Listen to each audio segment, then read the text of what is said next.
Apa pendapat Amang tentang sinamot atau tuhorniboru dilihat dari perspektif Alkitab? Sinamot atau tuhorniboru.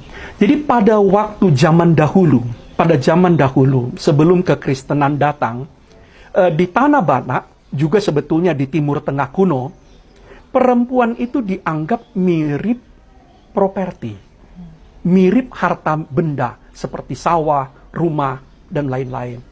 Seorang anak perempuan yang belum kawin, dia dianggap milik bapaknya, milik ayahnya, properti ayahnya. Karena itu, sebut contoh, kalau ada seorang anak perempuan yang belum kawin, diperkosa atau diculik, maka si penculik atau pemerkosa harus menyampaikan denda atau ganti rugi pertama-tama dan terutama kepada ayahnya, bukan kepada si korban. Karena apa? Karena anak perempuan ini dianggap milik ayahnya. Nah, sesudah seorang perempuan itu kawin, dia dianggap pada zaman dahulu, dia dianggap properti suaminya. Jadi kalau ada orang yang mengganggu istri orang, itu dianggap gangguan terhadap harta milik, terhadap properti suaminya marah.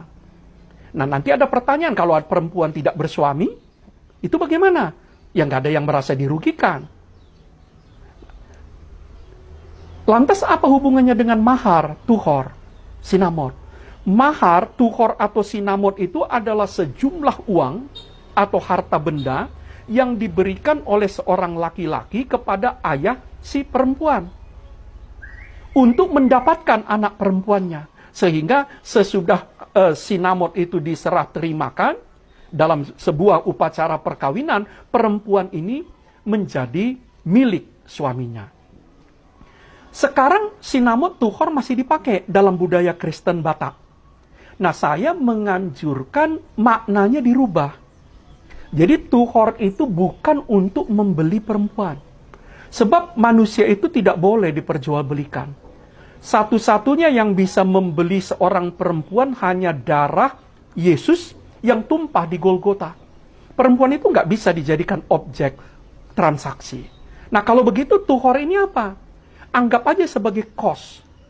Jadi tuhor itu bukan lagi dianggap sebagai uang membeli perempuan seperti pada zaman dahulu, tetapi kos, biaya yang diperlukan untuk pesta, biaya yang diperlukan untuk sukacita, biaya yang diperlukan untuk memberangkatkan si anak perempuan untuk berumah tangga. Jadi tuhor ini kos, biaya.